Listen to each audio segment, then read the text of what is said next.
അന്താരാഷ്ട്ര മത്സരത്തിന്റെ എല്ലാ മാനദണ്ഡങ്ങളും പാലിക്കുന്നതായിരുന്നു ജവഹർലാൽ നെഹ്റു സ്റ്റേഡിയത്തിലെ സുരക്ഷാ സംവിധാനങ്ങൾ.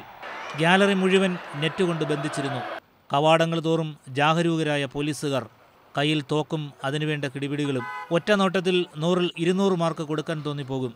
കേരള പോലീസിന് ഇത്ര ശാസ്ത്രീയമായി സുരക്ഷ ഒരുക്കാൻ കഴിയുമോ എന്ന് അതിശയിച്ചു പോയ നിമിഷങ്ങൾ. പ്രധാന കവാടങ്ങളെല്ലാം സീൽ ചെയ്തതുപോലെ ഭദ്രം.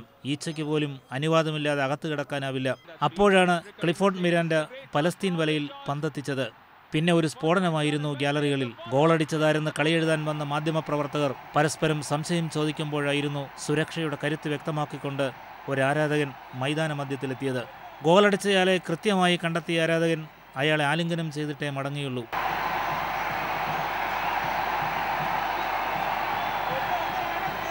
നമ്മുടെ ശക്തമായ സുരക്ഷാ സംവിധാനത്തിന് കാര്യം മനസ്സിലാക്കാൻ പിന്നെയും സമയമെടുത്തു. പിന്നെ അവരെത്തി അയാളെ പുറത്തേക്ക് കൊണ്ടുപോകുകയായിരുന്നു. ഒരു കാര്യം വ്യക്തമായി, സാക്ഷാൽ ബ്രസീലിനെ വരെ കൊച്ചിയിൽ കൊണ്ടുവരാം. സുരക്ഷയുടെ കാര്യത്തിൽ ആശങ്ക വേണ്ട. അത്രയ്ക്ക് ഭദ്രമാണെല്ലാം. Sports desk, India vision.